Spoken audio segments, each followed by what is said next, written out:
What you're looking at here are cement boards. Cement boards are a mixture of mesh fibers and cement. That's why it's called cement board. Cement board are known to have moisture resistant, fire resistant, and termite resistant. And it can also do an impact resistant. It just don't break easily like a plyboard is. And with cement board, you can use them for outdoor and indoor. And usually it's used for wall or ceiling partitions. Now, the prices for the cement board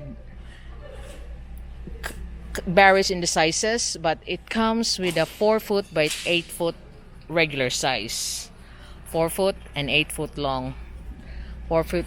And now it varies with the sizes and prices if how thick it is. So this is the brand from Hardiflex, although there are a lot of cement board like Shira, Hardiflex, and a few that are carrying cement board, but Hardiflex was the first one, I think, in the Philippines. So this one is a 3.5 millimeter thickness. There, 3.5 millimeter thickness at 389 pesos each. Usually this thickness are recommended for ceiling use, so it won't be so heavy, and you can just screw them in with a proper metal screw or a wood screw, but usually it's metal screw they use on this one. And also you can also use nails, that's why it's impact resistant.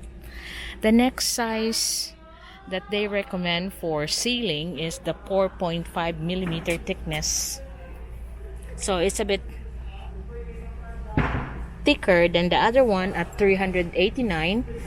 This is 4.5 millimeter thickness, same size 4 by 8 at 479.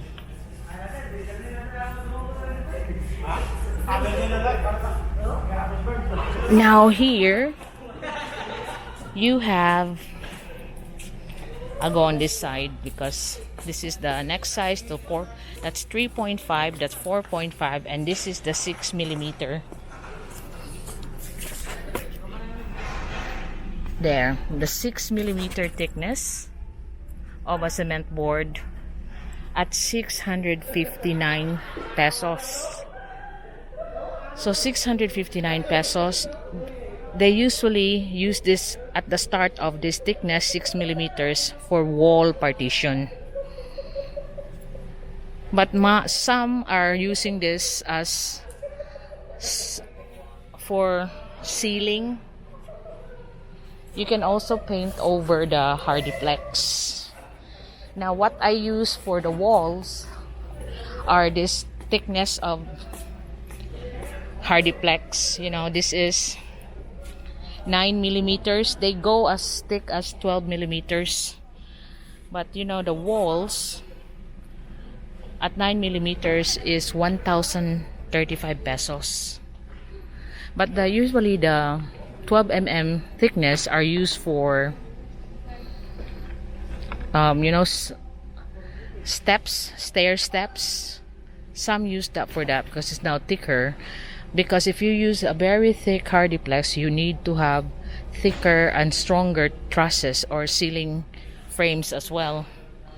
So 9 millimeters, 6 millimeter and 9 millimeters of the cement board are now the popular sizes that's used by Filipinos for their wall partition.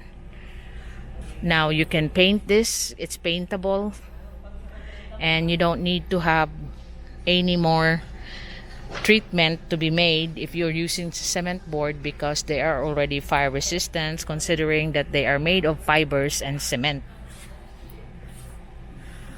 So for those people that's asking about the prices of cement board, these are the prices. At 3.5 millimeter thickness, 389.